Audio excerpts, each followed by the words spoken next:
4-5 దినాల సంది 10 మంది కాంగ్రెస్ ఎమ్మెల్యేలు అందరు కలిసి సాటుగా మీటింగ్ పెట్టిరని ముచ్చట సోషల్ మీడియాలో పొట్టు తిరుగుతున్నది కదా.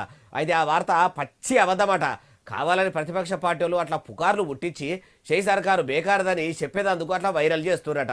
అట్లే వాళ్ళన్నారే బాలన్న అంటారా ఈ నుండి బీర్లా ఐలయ్యసారు ఇక చెప్పుర్రి. రోజొక కథనం పెట్టి ప్రజాపాలన ద్వారా గౌరవ ముఖ్యమంత్రి తెలంగాణలో అభివృద్ధి చేస్తుంటే ఓర్వలేక నిన్న ఏదో కాంగ్రెస్ పార్టీ ఎమ్మెల్యేలు మీటింగ్ అయిందని చెప్పి 10 మంది గుమ్మిగుడిని చెప్పి వాళ్ళ పింక్ మీడియా ద్వారా దుష్ప్రచారం చేస్తున్నారు. ఇన్నరా కాంగ్రెస్ పార్టీ ఎమ్మెల్యే ఏమంటుండో ఇంకా అన్నాడు ఈనుండ్రి.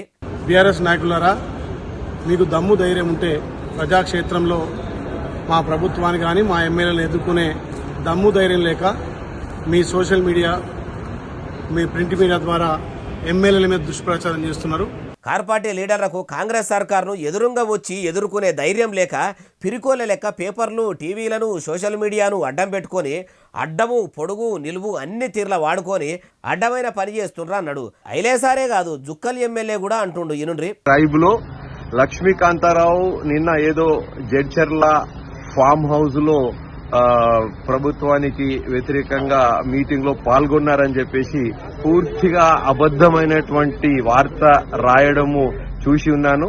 చూసినరా సార్ ఓ దగ్గర పని మీద ఉంటే కావాలని జుక్కలి ఎమ్మెల్యే సార్ కూడా 10 మంది ఎమ్మెల్యేల మీటింగుల పాలు పంచుకుండని రాసిండ్రు.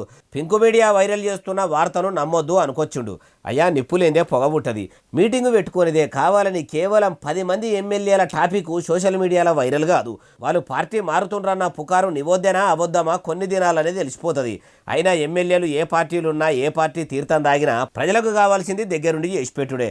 అవి ఏకుండా పాలకులం కాదు సేవకులము, మాది ప్రజాపాలన ప్రజాప్రభుత్వం అనుకుంటా పొద్దుపోయే వీళ్ళు ఏవో ఉద్దర ముచ్చట్లు ముంగటేసి ఉత్తగా పొద్దుపోతారేంది అంటుర్రు ఈ ముచ్చటిన్నోళ్ళు.